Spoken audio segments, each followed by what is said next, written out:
Hi good morning happy morning to all. இது all to all சேனல்லேருந்து நான் பேசுகிறேன். பாருங்கள், எல்லாருக்கும் கீரை சாப்பிட்ணுன்னுட்டுன்னு ஆசை இருக்கும். பட் என்னன்னாக்கா அதை க்ளீன் பண்ணணும், அதை செய்யணுன்ற ஒரு சோம்பேறித்தனம்னு சொல்கிறத விட டைம் இல்லை. பேச்சுலருக்கு கீரை சாப்பிட்ணும், அது நல்லது. பட் அதை செய்கிறதுக்கு டைம் இல்லை. அதனால் நான் நேற்று ஈஸியாக இப்போ செய்கிறது எப்படின்னுட்டுன்னு சொல்கிறேன். நேற்று நான் கீரை வாங்கினேன், அதில் பாதி கீரை எடுத்து வச்சிட்டேன். இப்போ இந்த கீரையை ஒரு 3-4 வாட்டி அலசிட்டு வச்சுருக்கேன். இதை ஒரு பாத்திரத்தில் கொஞ்சம் தண்ணி கொதிக்க வச்சுருக்கேன். அதில் இதை போட்டு கொஞ்சம் உப்பு, 2 கல் உப்பும் ஒரு பிஞ்சு சால்ட் போட்டு, சால்ட்டும் ஒரு பிஞ்சு சுகர் போட்டு நம்ம கொஞ்சம் இதை வேக வச்சுக்கலாம். கொஞ்சம் சுகர் ஏன் போடுறதுன்னா அந்த கலர் சேஞ்ச் ஆகாமல் இருக்கட்டும்ன்றதுக்காக. ஓகேவா? ஒரு பிஞ்சு போட்டால் போதும். பாருங்கள் ஃப்ரெண்ட்ஸ், இப்போ நான் கொஞ்சம் கோதுமை மாவு எடுத்து வச்சுருக்கேன். கொஞ்சம் இந்த மாவுக்கு கொஞ்சம் உப்பு போட்டுக்கிறேன். கொஞ்சம் மிளகாத்தூள் போட்டுக்கிறேன். ஒரு 1/2 ஸ்பூன் மிளகாத்தூள் போட்டுக்கிறேன். உங்கள் மிளகா எவ்வளோ காரம் அதை பார்த்து அதை பொறுத்து போட்டுக்கோங்க. ஒரு கொஞ்சம் சீரகம் போட்டுக்கிறேன்.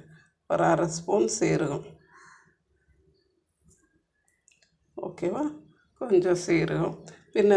நம்ம அந்த கீரையை அரைச்சி அவிச்சோம்ல, அந்த கீரையை கொஞ்சம் நல்லா அரைச்சி வச்சுருக்கேன். ஓகேவா? அதையும் இதில் போட்டு மாவு கொஞ்சம் நல்லா பிசைஞ்சு எடுத்துக்கலாம்.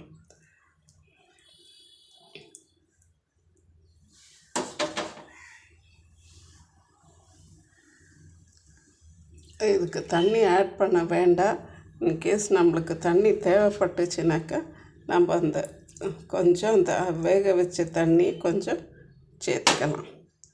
சேர்த்துட்டு அந்த தண்ணியை நீங்கள் வேஸ்ட் பண்ணாமல் அதை ஒரு சூப் மாதிரி கொஞ்சம் குடிச்சிக்கிட்டாக்கா நல்லாயிருக்கும். பாருங்கள், இதை நம்ம எப்படி இப்போ நல்லா பிசைஞ்சு எடுத்துக்கிடலாம். இந்த கீரையும் நம்மளுக்கு ஒரு நியூட்ரிஷன் வேல்யூ இருக்கும், அயன் இருக்குது.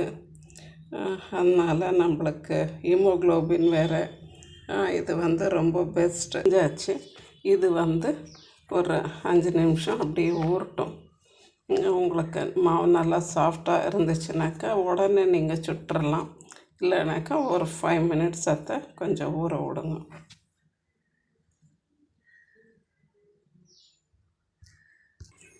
பாருங்கள் ஃப்ரெண்ட்ஸ், நான் இப்போ அந்த பிசைஞ்சு வச்சுருக்க மாவில் நான் பூரி சுடுறேன். பூரி ரொம்ப அருமையாக வரும். இதுக்கு சைட் டிஷ்ஷே நம்மளுக்கு தேவையில்லை. தேவைனாக்கா தயிர், கொஞ்சம் கடுகு, உளுத்தம் பருப்பு, சீரகம், கொஞ்சம் மிளகாத்தூள் போட்டு தாளித்து எடுத்துக்கலாம். ஃப்ரெண்ட்ஸ் பாருங்கள், இப்போ நம்மளுடைய பூரி அருமையாக வந்துடுச்சு. நல்லா புஷ்ஷுன்னு சாஃப்டாக வந்துடுச்சு. இது ரொம்ப நியூட்ரிஷன் வேல்யூ உள்ளது, அயன் சத்து. இதுக்கு சைட் டிஷ்ஷாக நான் ஒரு தயிர் தாளிச்சிருக்கேன். அதில் கொஞ்சம் கடுகு, உளுத்தம் பருப்பு, சீரகம், மிளகாத்தூள், உப்புத்தூள் போட்டு தாளிச்சிருக்கேன். இதுக்கு அது நல்லாயிருக்கும்.